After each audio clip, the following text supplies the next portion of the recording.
Wiro Sableng, Pendekar Kapak Maut Naga Geni 212, karya Master Bastian Tito. Dalam episode Banjir Darah di Tambun Tulang.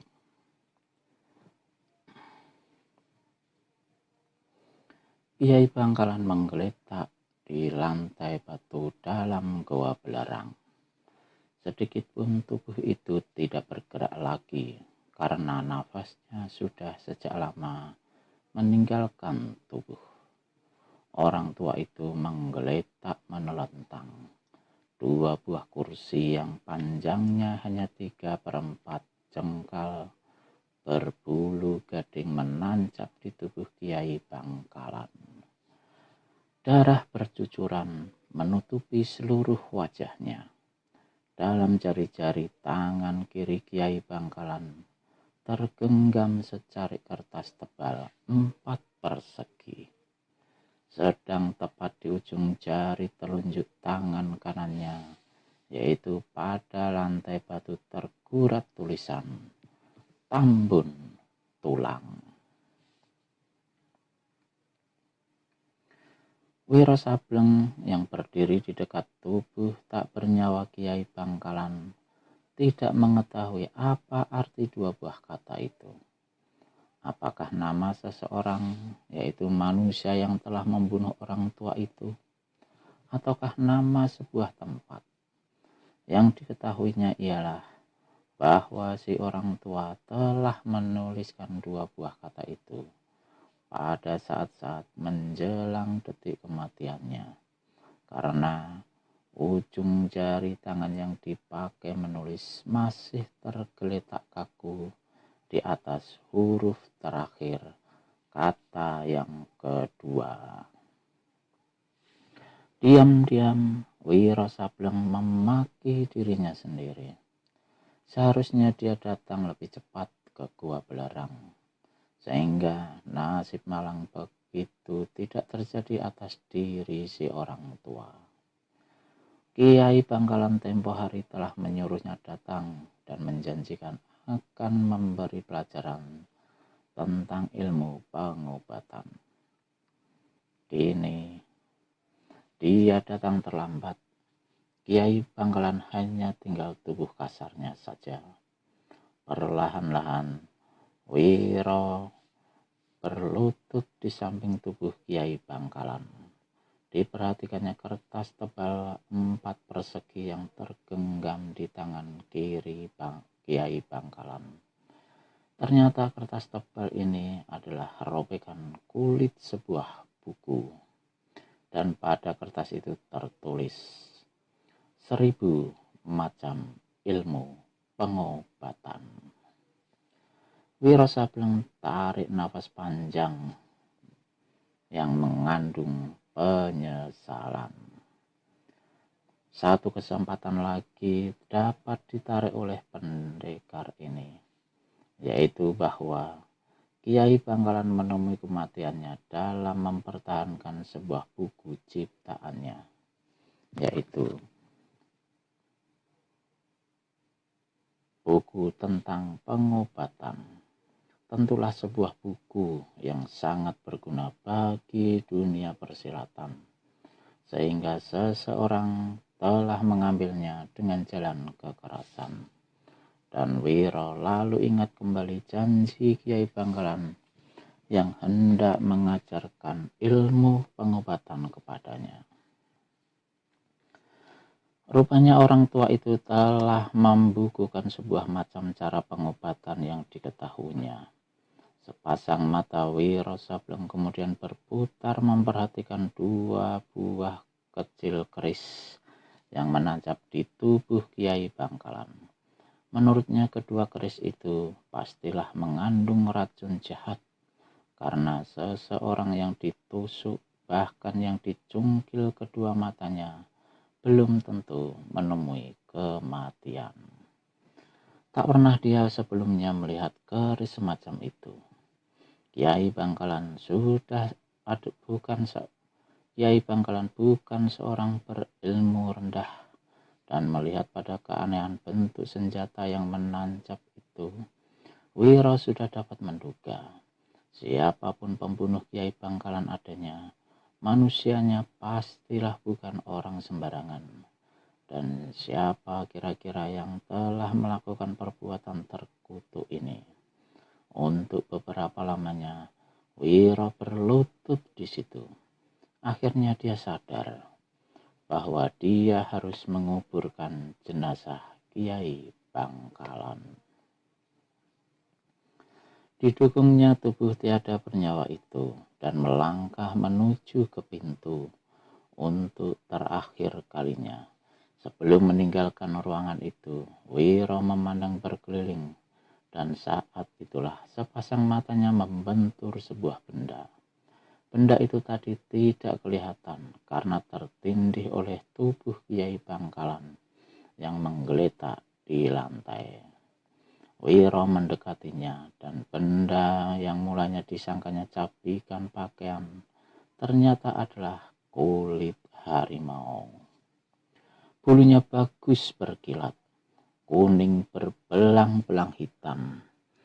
Apakah Kiai Bangkalan telah bertempur melawan harimau?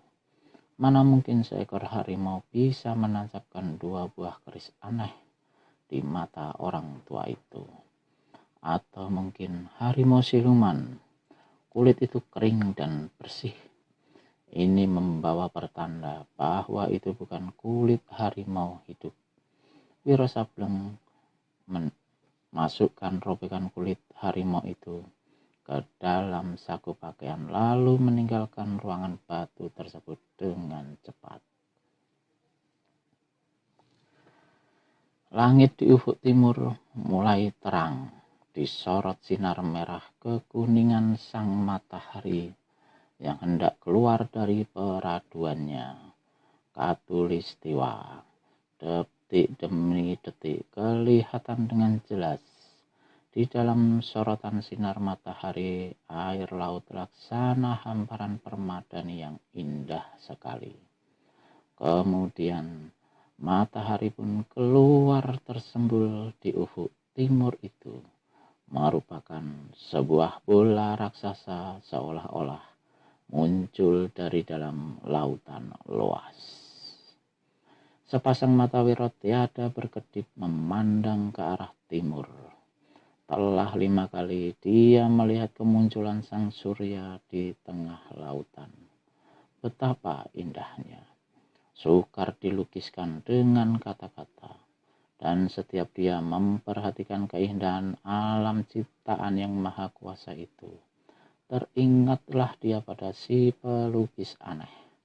Dengan keahliannya melukis, tentu orang tua itu akan sanggup menuang segala keindahan yang ada di depan mata itu ke atas kain lukisan. Perahu besar itu meluncur laju di lautan yang tenang. Dihembus angin barat, kemanapun mata memandang hanya air laut yang kelihatan. Itulah batas kemampuan penglihatan manusia yang menandakan bahwa sesungguhnya dia hanyalah makhluk lemah belaka dibandingkan dengan kehebatan alam. Angin dari barat bertiup lagi dengan keras. Layar perahu mengembung dan perahu meluncur lebih pesat. Di kejauhan kelihatan serombongan burung terbang di udara. Ini satu pertanda bahwa terdapat daratan di sekitar situ. Namun demikian, daratan itu agaknya masih terlalu jauh hingga pandangan mata tak kuasa menangkapnya. Puas memandangi keindahan laut di waktu pagi itu, maka Wiro Sableng memutar tubuh. Dia melangkah ke buritan. Seorang laki-laki berbaju hitam berdiri di buritan itu dan memandang tajam-tajam ke arah langit di sebelah tenggara. Wiro tak tahu apa yang tengah diperhatikan laki-laki pemilik perahu ini. Ada apa, Bapak? Tanya Wiro tanpa alihkan pandangan matanya. Pemilik perahu menjawab, orang muda, perhatikanlah baik-baik. Ada terlihat olehmu sekumpulan awan kelabu dari kejauhan sana. Awan semacam itu biasanya membawa pertanda tidak baik. Tidak baik bagaimana? Tanya Wiro yang tak tahu apa-apa segala macam soal pelayaran atau keadaan di laut. Akan timbul angin ribut, kata pemilik perahu pula. Lalu dia pergi ke haluan dan menyuruh anak buahnya merubah arah menjauhi awan kelabu itu. Wiro Sableng angkat bahu. Awan kelabu itu sangat jauh sekali. Udara sekitar mereka bagus dan indah. Perlu apa dikhawatirkan awan kelabu itu? Kalaupun terjadi angin ribut, tentu terjadinya di sebelah tenggara itu. Maka karena segala sesuatunya dianggap tak perlu dikhawatirkan oleh Wiro, dia pun duduk di buritan itu sambil bersiul-siul. Tapi menjelang tengah hari, kecemasan mulai membayangi hati Wiro. Di sebelah tenggara, awan yang tadinya kelabu kini kelihatan menjadi hitam dan bergerak cepat sekali ke arah perahu. Dan awan itu bukan hanya satu kelompok saja, melainkan berkelompok-kelompok dan menyebar di mana-mana. Pemandangan yang serba indah kini menjadi diselimuti kemendungan. Angin pun bertiup keras dan tak tentu arahnya. Kelompok awan hitam semakin banyak dan semakin tebal. Cuaca semakin buruk. Air laut bergelombang dan berputar-putar tak menentu. Jalannya perahu tersendat-sendat. Kemudian hujan rintik-rintik mulai turun. Arahkan perahu ke pulau itu, teriak pemilik perahu pada pemegang kemudi. Jauh di sebelah barat kelihatan sebuah titik hitam. Kemudi diputar, perahu menjurus ke barat, ke arah titik hitam itu. Didahului oleh sabungan kilat yang disusul oleh gelegar guntur. Maka hujan yang tadinya rintik-rintik kini berubah menjadi hujan lebat yang mendera seluruh perahu. Angin seperti suara ribuan seruling yang ditiup bersamaan karena derasnya. Laut marah menyabung gelombang, menghempaskan perahu kian kemari. Sementara udara telah berubah laksana malam. Gelap pekat. Sekali-sekali kilat menyambar menerangi perahu. Tapi ini hanya menambah rasa ketakutan orang-orang yang ada di dalam perahu itu. Gulung layar, teriak pemimpin perahu. Namun baru saja perintahnya itu diucapkan, satu angin dahsyat menerpa perahu. Krak! Tiang layar utama perahu patah. Perahu condong tajam mengikuti arah tumbangnya bagian atas tiang layar. Dalam pada itu, dari samping datang pula satu gelombang yang luar biasa besarnya. Perahu yang tidak berdaya itu pun ditelan bulat-bulat di antara deru angin dan deru hujan, di antara sambaran kilat dan di antara menggeledeknya suara guntur. Di antara semua itu maka terdengarlah suara jerit pagi manusia yang mengerikan. Tapi suara jerit pagi itu hanya sebentar saja. Karena sedetik kemudian perahu itu telah amblas digulung gelombang. Sewaktu perahu itu muncul kembali, maka keadaannya yang merupakan hancuran dan kepingan-kepingan papan dan balok-balok belaka yang tersebar kian kemari untuk kemudian dipermainkan gelombang lagi secara ganas. Setiap manusia yang ada dalam perahu itu dengan segala daya yang berusaha menyelamatkan diri. Tapi apa daya manusia dalam melawan keganasan alam yang maha dahsyat itu? Wiro Sableng bergulat sekuat tenaga untuk bisa keluar dari bencana maut yang mengerikan itu. Dia berusaha berenang mencari kayu pecahan-pecahan perahu. Namun, mana mungkin berenang dalam gelombang yang menggila seperti itu. Baru saja kepalanya muncul, telah disapu kembali oleh air laut. Wiro mulai megap-megap, kehabisan nafas. Sewaktu dia melihat sebuah papan besar, kira-kira 12 tombak di hadapannya. Dengan sisa-sisa tenaga yang terakhir, pemuda ini berusaha berenang mencapai benda itu. Baru saja satu tombak, sebuah gelombang mendarat tubuhnya. Wiro amblas lagi masuk ke dalam laut. Sewaktu kepalanya muncul lagi, papan besar tadi telah lenyap. Celaka, tamatlah riwayatku, kata Wiro dalam hati. Baru saja dia mengeluh begitu, sebuah gelombang datang dengan ganas dari depan. Dia menyelam dengan cepat untuk menghindarkan pukulan gelombang. Namun tetap saja tubuhnya diterpa sampai puluhan tombak, membuat pemandangannya menjadi gelap.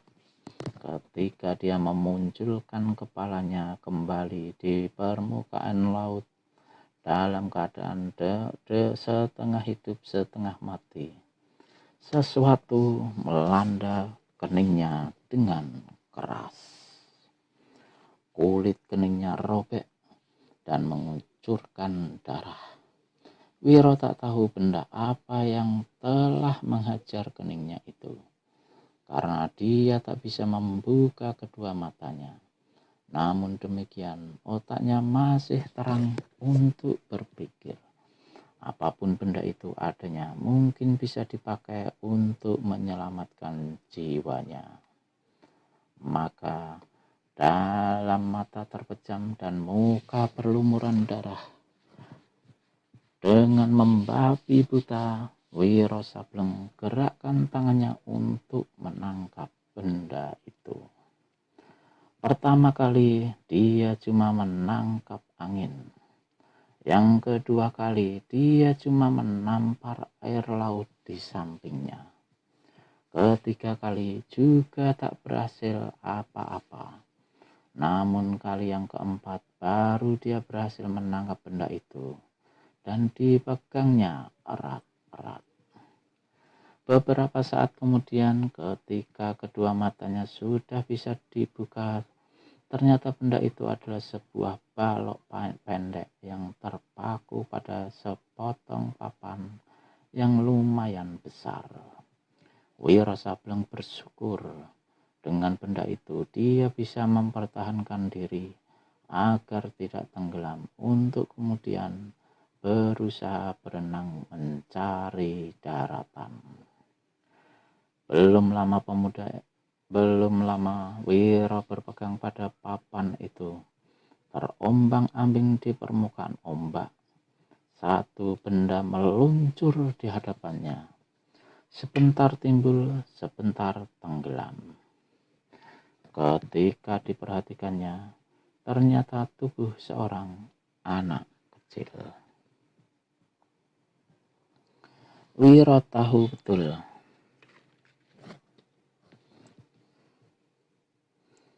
anak kecil itu adalah anak laki-laki yang dibawa oleh seorang penumpang perahu. Ditangkapnya tangannya. Sewaktu diperiksa, ternyata anak itu dalam keadaan pingsan. perutnya gembung. Wiro Sableng menyadari bahwa papan yang didapatnya tidak cukup besar untuk menolong mereka berdua sekaligus. Berarti kalau dia mau selamat terus, dia mesti meninggalkan anak kecil itu. Pertentangan terjadi lubuk hati Wiro. Akhirnya Wiro membuka bajunya, dengan baju itu diikatnya anak yang pingsan pada papan. Lalu didorongnya ke tempat yang agak tenang. Mudah-mudahan kau selamat, nak, kata Wiro dalam hati. Dia memandang berkeliling, tak sepotong papan atau balok pun yang kelihatan. Laut yang tadi menggila kini mulai tenang sedikit. Wiro mengeluh dalam hati. Rupanya sudah ditakdirkan bahwa dia harus mati hari itu di tengah lautan. Berdiri bulu kuduknya. Inilah untuk pertama kalinya dia merasa ngeri. Ngeri menghadapi kematiannya sendiri. Ingin dia memekik, berteriak setinggi langit. Namun siapa yang mendengar? Siapa yang akan menolongnya? Lagi pula mulutnya serasa terkancing.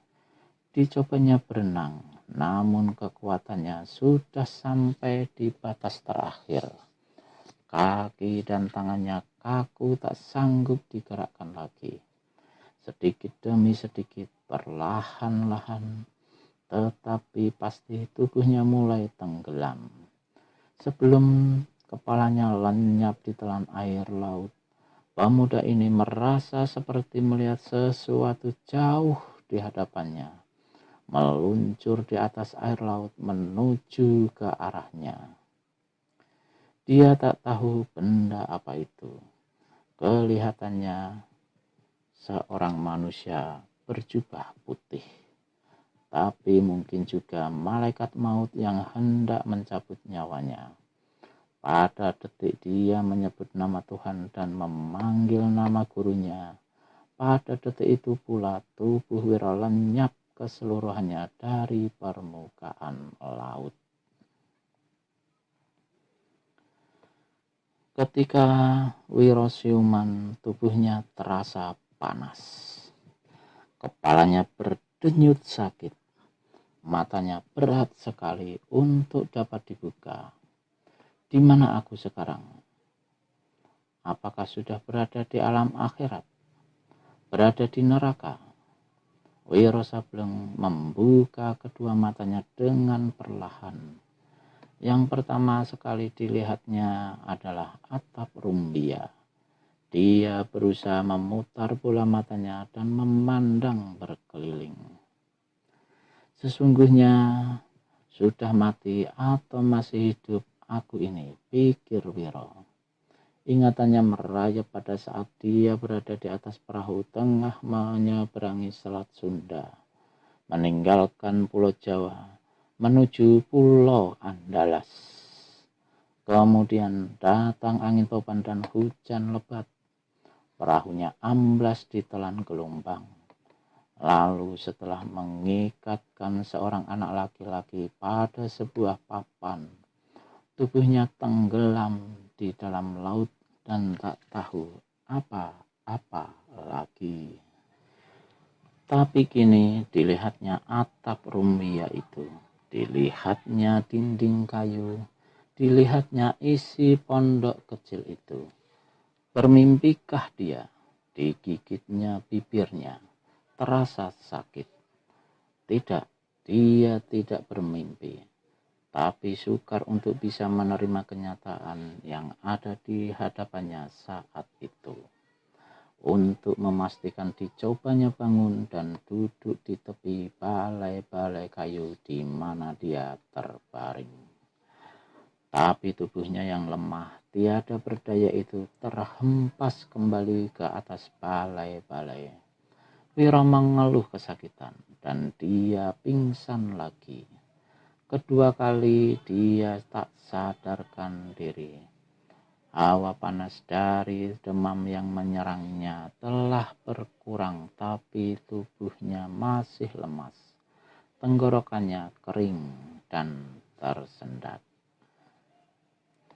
Lapat-lapat didengarnya suara anak kecil, tapi mungkin itu cuma desau angin yang meniup telinganya. Rasa haus menyerang tenggorokannya. Tapi kepada siapa dia minta air? Sedang untuk mengeluarkan suara pun dia tiada sanggup. Didengarnya suara berkeretan di belakang kepalanya. Dia tak bisa berpaling. Dia tak tahu suara apa itu. Namun kemudian seorang laki-laki tua berpakaian putih tahu-tahu sudah berdiri di samping balai-balai. Rambutnya jarang sekali hingga kulit kepalanya kelihatan jelas. Orang tua ini memelihara kumis dan janggut. Baik rambut maupun kumis menahan nafas. Ialah sewaktu menyaksikan keangkeran muka orang tua tak dikenalnya ini. Manusia ini berpipi dan bermata yang sangat lebar dan cakung. Mukanya tiada beda dengan tengkorak, karena dia tiada berdaging. Hanya selembar kulit pucat saja yang menutupi parasnya. Hidungnya kecil, panjang dan bengkok, seperti paruh burung kakak tua. Dia tersenyum, tapi senyumnya ini justru lebih menambah keangkeran pada parasnya. Diam-diam, Wiro Sableng merasa bulu kuduknya berdiri. Manusia atau setan yang berdiri di hadapannya itu. Karena manusia tak pernah dia menyaksikan yang seseram ini tampangnya. Si orang tua mengedipkan matanya yang lebar, luar biasa dan menyeringai. Sudah sadar, bentaknya menggelegar. Wiro terkejut. Dirasakannya balai-balai di mana dia terbaring bergetar hebat, dan pondok itu mengeluarkan suara berkereketan. 4 hari 4 malam mendengkur terus-terusan. Enak betul, orang tua bermuka angker itu berkata lagi. Wiro membuka mulut hendak berkata, tapi tak sedikit suara pun yang sanggup dikeluarkannya. Dalam kengerian melihat orang tua itu, dia masih terus berpikir, siapa adanya manusia ini. Dilihatnya timbul kepastian bahwa orang tua itu adalah orang yang telah menyelamatkan jiwanya. Tapi setelah menolong, mengapa sikapnya demikian keras serta menunjukkan hati jahat? Apa yang kau pikirkan? Tiba-tiba orang tua itu membentak lagi. Orang tua itu, balai-balai serta pondok kembali bergetar. Hebat sekali tenaga dalam orang tua ini. Wiro buka lagi mulutnya. Kali ini dia bisa bersuara meskipun perlahan. Air. Apa? Air, desis Wiro. Air? Kau minta air? Kau kira aku ini pelayanmu? Sialan. Kedua mata si orang kelihatan tambah lebar. Wiro terkesiap mendengar jawaban orang tua bertambang angker itu. Diam-diam dia menggerutu dalam hati. Dicobanya meminta air kembali. Dan kembali si orang tua mendampratnya. Tiba-tiba seorang anak kecil masuk ke dalam pondok itu. Ah, anakku, kata si orang tua seraya mendukung anak yang baru masuk. Wiro terkejut. Anak yang dalam dukungan orang itu bukan lain daripada anak kecil yang tempo hari ditolongnya di tengah laut sewaktu badai mengamuk. Semakin jelas bahwa orang tua itulah yang telah menolongnya dan juga menolong anak laki-laki itu. Tapi mengapa sikapnya demikian aneh dan galak? Habis berkata begitu, "Anakku, apa kau dengar si tukang tidur ini minta air? Gila betul dia. Disangkanya bapakmu ini budaknya." Habis berkata begitu, si orang tua tertawa gelak-gelak. Tiba-tiba dia hentikan tawanya dan membentak si anak. "Hei, kau dengar apa tidak?" Dibentak keras begitu. Si anak berumur 2 tahun menangis dan meluncur turun dari dukungan si orang tua, lalu meninggalkan tempat itu. Si orang tua kembali tertawa gelak-gelak. "Orang gila," katanya kemudian pada Wiro. "Kalau kau mau minum, itu di atas meja ada kendi berisi air. Ambil sendiri. Aku bukan pelayanmu, bukan budak, bukan kacung." Lalu dia keluar dari pondok. "Edan," desis Wiro. Apa kau memakai edan? Kau yang edan." Tiba-tiba si orang tua bertampang angker masuk kembali. Meskipun cuma mendesis, tapi ucapan Wiro tadi telah didengarnya. Berak! Orang tua anak itu tendang kaki balai-balai yang ditiduri Wiro Sableng. Tak ampun lagi, balai-balai itu roboh dan Wiro terguling ke lantai lalu pingsan kembali. Si orang tua tertawa gelak-gelak, lalu mendengus dan tinggalkan pondok itu. Pagi itu Wiro merasakan badannya berangsur baik dan segar. Sesudah duduk bersila, mengatur jalan nafas serta darah dan mengalirkan tenaga dalamnya ke bagian-bagian tubuh yang perlu, maka dia turun dari balai-balai. Di atas meja reyot di sebuah sudut pondok ada sebuah kendi berisi air putih. Diteguknya air ini beberapa kali, terasa dingin dan segar. Dengan air itu juga dicucinya mukanya. Kemudian sewaktu melihat sepiring ubi rebus di atas meja, tanpa pikir lagi, Wiro segera menyambarnya. Mendadak di luar didengarnya suara si orang tua. "Ah, salah, salah. Kaki kananmu majukan lagi. Nah, itu tangan kananmu mesti begini. Bagus. Sekarang coba memukul ke depan. Ah, salah, salah. Dasar bocah geblek." Sedang mengapa orang tua itu, pikir Wiro Sableng. Dia bergerak ke pintu pondok. Langkahnya berat dan pemandangannya berkunang waktu dibawa berjalan ke situ. Di pintu pondok dia berdiri dengan bersandar dan memandang ke halaman. Orang tua berwajah angker itu dilihatnya dengan tengah berjongkok di hadapan anak laki-laki yang berumur 2 tahun. Dari gerak-gerik dan apa-apa yang dikatakannya, nyatalah bahwa dia tengah mengajarkan ilmu pukulan tangan kosong pada anak itu. Wiro Sableng tertawa geli. Mana mungkin anak sekecil itu diajar ilmu silat langsung disuruh memukul. Dan si anak sendiri kelihatannya tidak senang dipaksa-paksa seperti itu.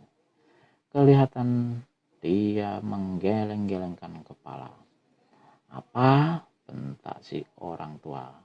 "Kau tak mau diajar silat? Bocah geblek. Kalau besar kau mau jadi apa? Mau jadi laki-laki banci pengecut?" Si anak menangis, dan Wiro bukan cuma sekali itu mendengar anak itu menangis. Sebaliknya, melihat anak tersebut menangis, si orang tua menjadi marah dan memaki-maki. Tapi kemudian dia sendiri ikut-ikutan menangis.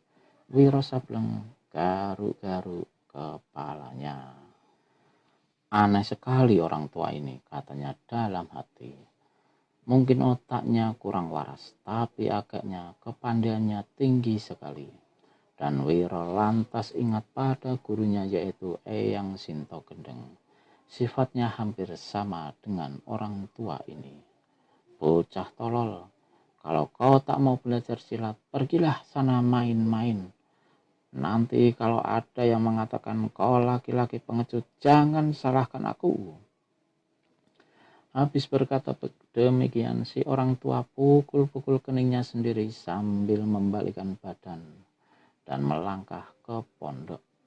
Mendadak dia hentikan langkahnya dan memandang mendelik ke pintu pondok. Orang edan, siapa yang suruh kau bangun dan berdiri di situ? Bentak si orang tua begitu melihat Wiro Sableng. Dia marah sekali dan banting-banting kedua kakinya di tanah.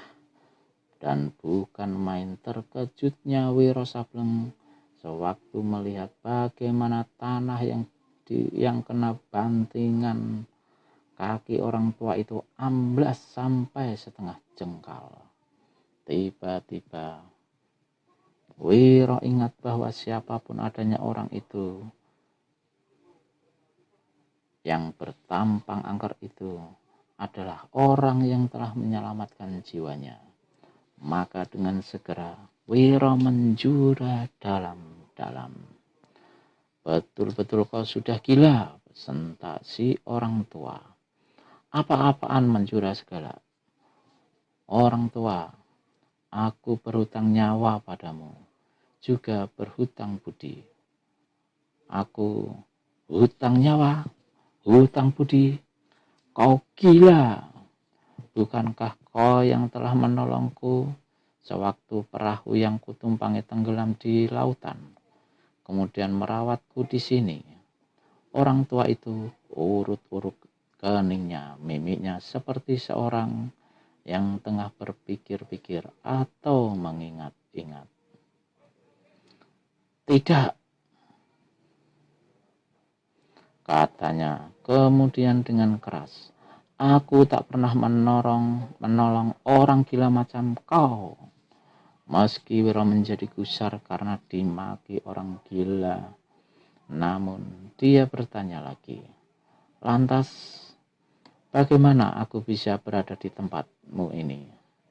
Mana aku tahu, tanya dirimu sendiri, menyahuti orang tua bertampang angker. Meski kau tak mengakui terus terang, tapi aku yakin bahwa engkaulah yang telah menyelamatkan diriku. Juga anak kecil tadi. Aku mengucapkan terima kasih. Di lain waktu, kuharap akan bisa membalas hutang jiwa dan budi kebaikan itu. Sudilah kau memberitahukan namamu, orang tua. Buat apa? Agar aku dapat mengingat selama hidupku, jawab Wiro pula. Hanya sedar diingat, tukas orang tua itu. Wiro tak tahu harus berkata apa. Orang tua itu kemudian dilihatnya duduk di bawah sebuah pohon kelapa dan bernyanyi. Wiro tak tahu apa yang dinyanyikannya, bahasanya sama sekali tidak dimengertinya. Bahkan suara menyanyinya itu tak ubahnya seperti suara orang mengigau. Tiba-tiba orang itu hentikan nyanyiannya dan pukulkan tangan kanan ke atas pohon kelapa. Terdengar suara berkeresek, lalu suara benda meluncur. Ternyata pukulan tadi telah menjatuhkan sebuah kelapa muda. 2 tombak lagi kelapa itu akan jatuh menimpa tubuh si orang tua. Tiba-tiba orang tua ini ambil sebutir kerikil dan melemparkannya ke arah kelapa yang melayang turun. Buah kelapa itu berlubang dan dari lubang itu mengucurlah airnya.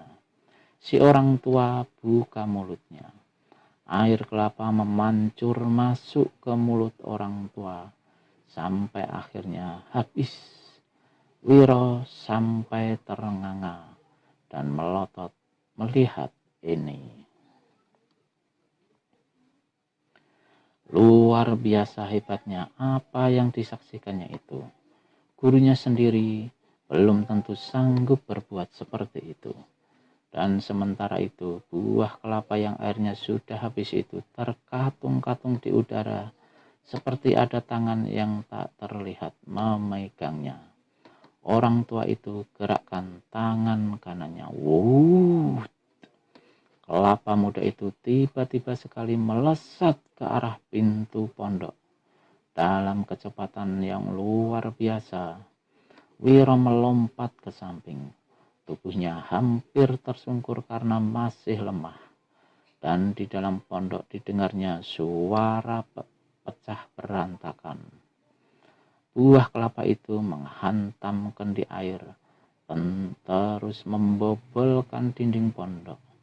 Wiro memaki dalam hati habis-habisan.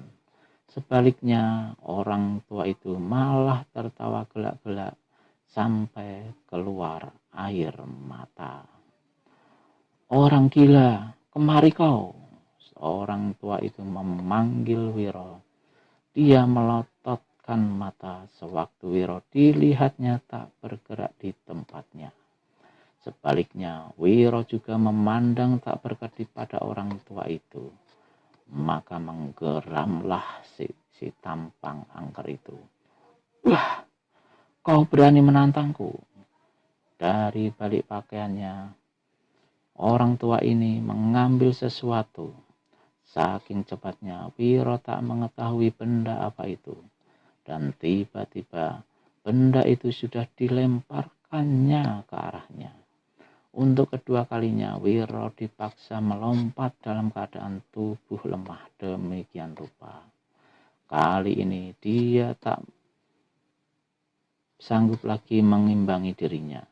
Meski benda yang dilemparkan itu lewat di atas kepalanya, namun tubuhnya tersungkur di tanah dan keningnya yang baru saja sembuh lukanya kini berdarah lagi.